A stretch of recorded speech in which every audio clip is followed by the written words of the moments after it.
FreeMMOStation.com.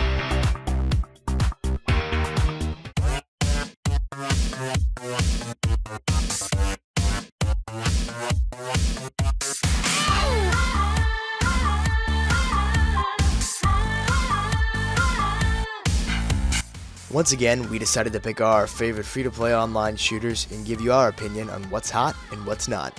You know how this goes. It's a countdown of the best 10 shooters, third person and first person, based solely on our personal taste.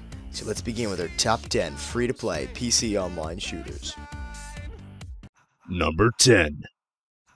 War Thunder, or World of Warplanes. Now that is a battle that is still in the beginning. While we keep hesitating between the two, right now we're finding that War Thunder just hits the spot. It offers a perfect balance between simulation and arcade, while still providing enough shooting thrills for all fans of exciting aerial combat. This is a great game as is, but the developer plans on adding tanks and ships to the same unique game world. War Thunder is going to be huge, we have no doubts about that. Number 9. Hawken is a jaw-dropping, dirty mech shooter which offers the amazingly convincing sensation of controlling a hulking war machine. Gameplay is simple to grasp, while providing enough strategy to make sure combat isn't a shallow affair.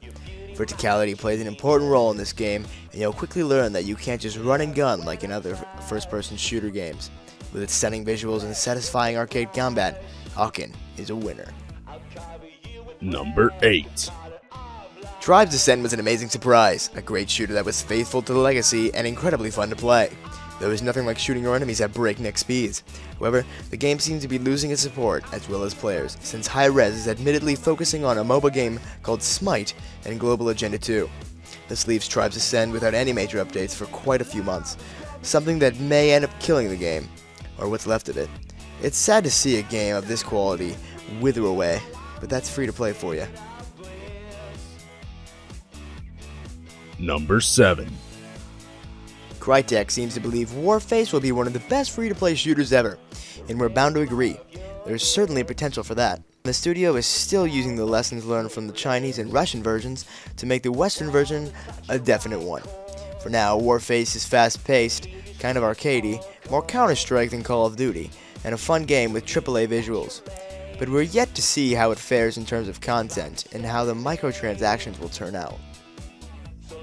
Number 6.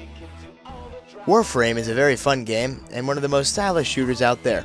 The Space Ninja thing actually became quite popular and turned out to be the major selling point of the shooter. Digital Extremes created a cool-looking, fast-paced game that currently features over a dozen Warframes, with different powers and impressive acrobatic moves. It's fun, particularly with 3 friends, and while it gets a bit repetitive, it's mostly enjoyable as long as your sessions don't last longer than an hour or 2. Number 5.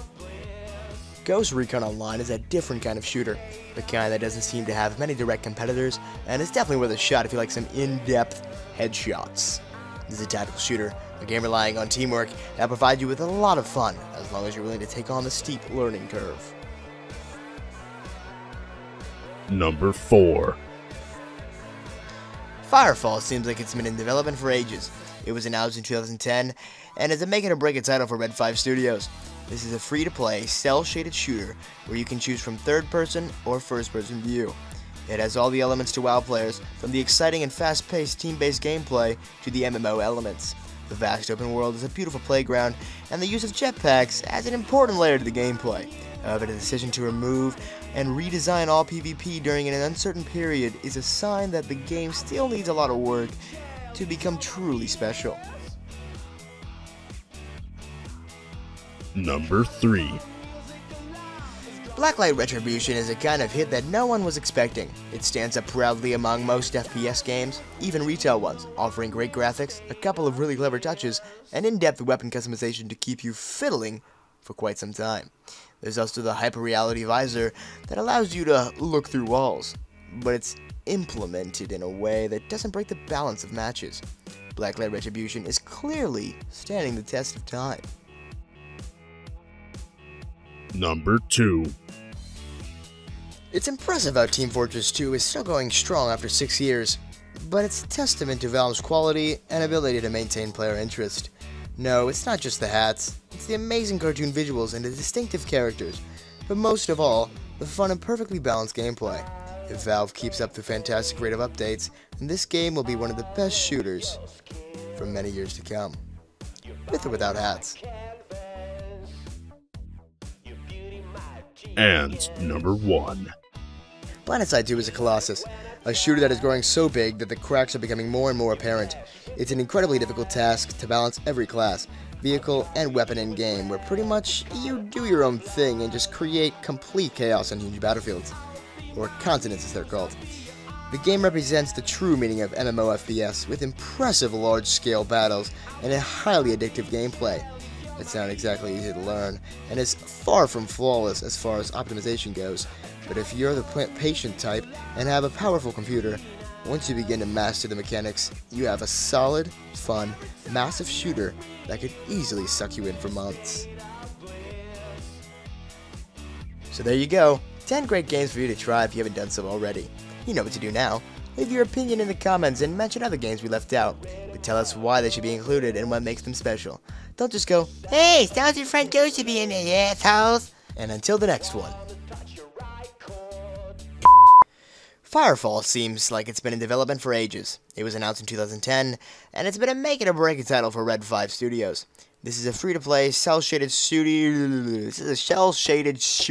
and/or studio, and/or anything else that isn't the correct word that's in this prompt. So there you go, 10 great games for you to try if you haven't done so already. You know what to do now. Leave your opinion in the comments.